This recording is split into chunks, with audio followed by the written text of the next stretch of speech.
Hello, friends. Welcome back to me, Mommy, and Dad's story. Hello, everyone. Welcome back to another episode. Part number 3. Yes, this is part number 3. And in part number 2, we left off as we were planning to have our own family. And me and K-Mom decided to start this new chapter in our lives. Main character. Yes. The only thing is that at that time, K-Mom did not have a visa, so she could not come back to the United States with me.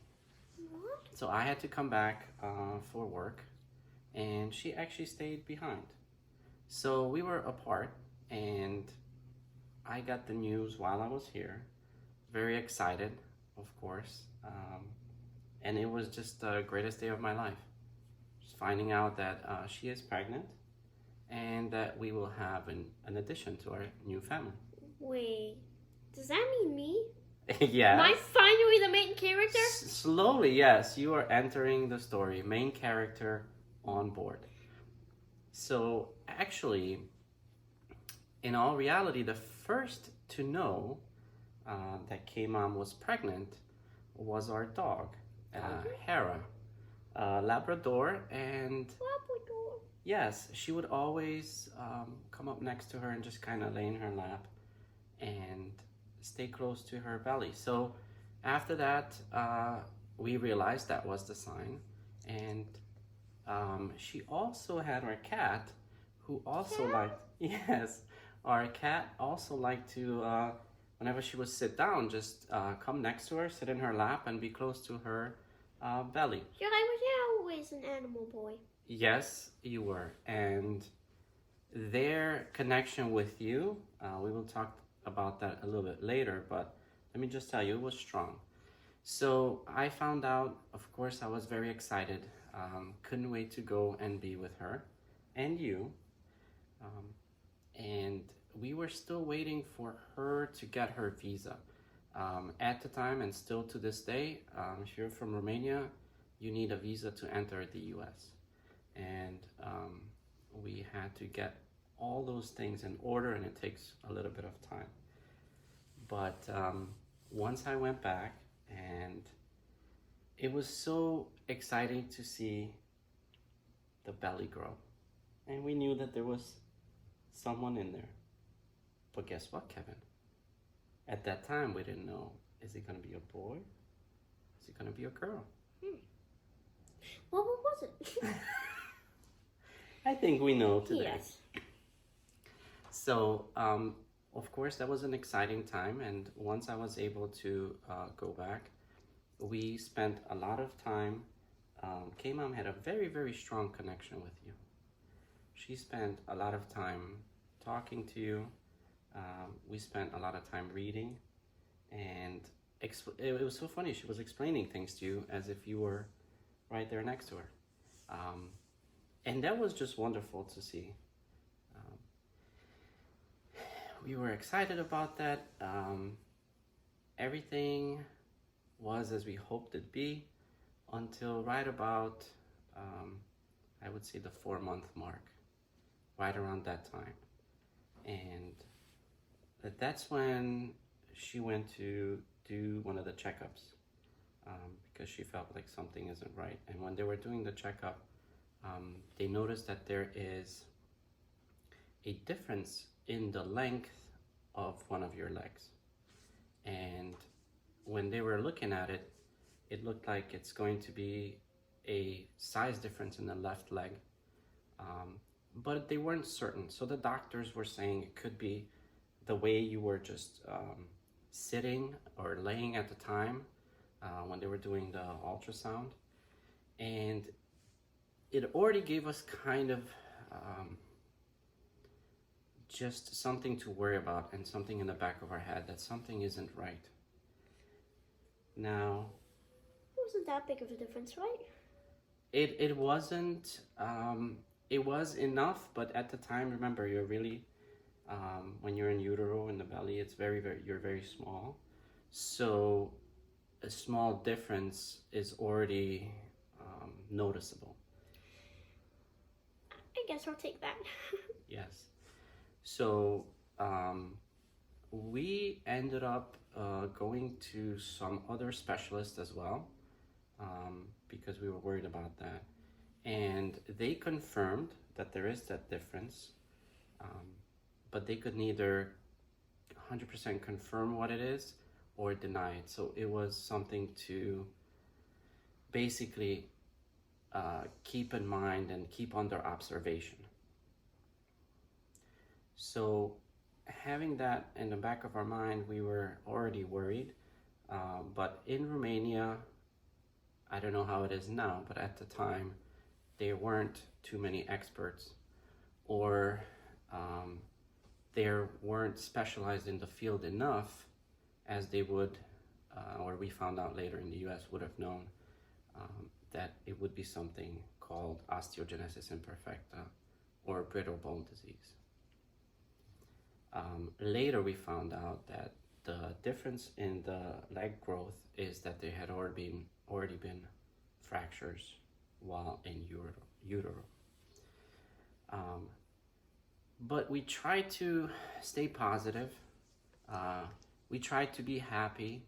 Of course, we were praying that maybe this will be something different. It will not turn out to be that. And we wanted to be just focusing on the joys of, for mom, of being pregnant, motherhood, and for us, for me, for being a dad. So we kept on being happy, smiling, again, looking at the good things. And it was so much pleasure just to see you kicking, and you could see that on the belly. I mean, so many things. It's like every single day you were growing inside, and that's what we were focusing on. But of course, in the back of our head and our minds, we always had that possibility that something is not the way it should be, that something is wrong. And so the days, weeks, and months were going by, and we were just so thrilled to have this new person, new family member along with us. And I'm glad to hear that. yes, of course. So you were brought into an atmosphere of happiness, joy, of parents that really were just so excited, couldn't wait to meet you. And as you were growing, we were so curious to see what would he look like. So K-Mom and K-Dad were just sitting around always thinking, what is he gonna look like? And we ended up getting what's called 3D imaging, and we have the picture. We looked at it and we're like, I think I know what he looks like. And it turns out it was pretty accurate now, knowing later. One of the other things that we had to decide on was a name. And of course, this was after we went, and they confirmed that it was going to be a boy, and we were of course happy about that. And we just couldn't figure out what name would be appropriate for him. So I'm sure, as everyone else, we had our lists and possible names picked out. For all the fellow Cavengers that have been following us, you certainly know that one of our family traditions was to watch Home Alone during the Christmas season. And so one night, K-Mom and K-Dad, we were watching the movie, and you were active. I was. Yes, and a side note to that is you had such a connection with K-Mom. She would always tell you, hey, Kevin, calm down a little bit, because you were active, you were kicking in there, and you would actually listen. So that was the great connection that you had. But as we were sitting there, and it seems like you were playing something, having fun, just like you're moving about now, Um, and we were watching the movie, and it dawned on us, on both of us. We said, that is it. Kevin. You're He Kevin. is a Kevin, exactly like that. That is exactly how. Maybe. Yes. You know, that does make sense. So that's where the name Kevin is from. And from that point on, we didn't have a doubt. There was no other name. From that point on, we knew it is Kevin. Woohoo! Yes. And so that was a good moment for us because both of us decided on that name. And we were happy with it. We were confident this is going to be our son, Kevin. All right, so that problem was taken care of. And as we were getting closer and closer to the due date, Becoming the main character. yes, as we were getting closer to you becoming the main focus, the main character, I still had to come back in between. So, hey, Mom was left alone again. And it was tough. It was very tough to leave and know that she's there,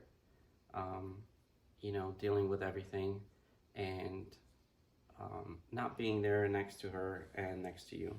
Of course, we communicated, and it was nice to see her and you just kind of get ready for the big day when you arrive. Woohoo! And then I was able to go back. Of course, I was going to be with K-Mom for the final months, and that's when we were still just hoping and praying that everything's gonna turn out all right. And we were going through the checkups and talking to the doctors about the possibilities. And again, we were not getting any kind of help, instructions, or any kind of resources to properly prepare for this. And I'm not just talking about emotional, physical, but also to think about the possibilities and how she could prepare to make sure that everything's all right when the time arrived for birth. And what do I mean by that? As many, K-Mom wanted to have a natural birth. And that is something that we later found out that is absolutely not advisable for a child that has OI. So what does that mean? Any child that has OI faces a lot more risks and other complications. So one of the ways to prepare for this would be a C-section. So we were not advised on any of that. And we were going through just thinking and hoping and praying that everything would be all right.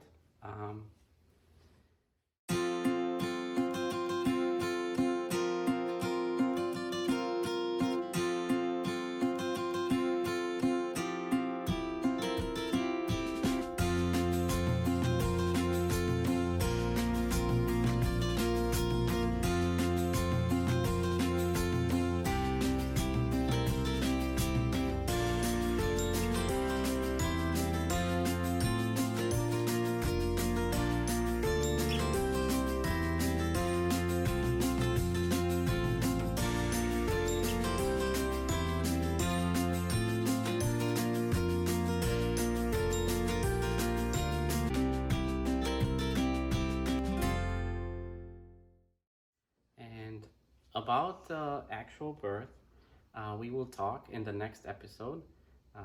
We hope you enjoyed, and thank you so much for watching. Thank you.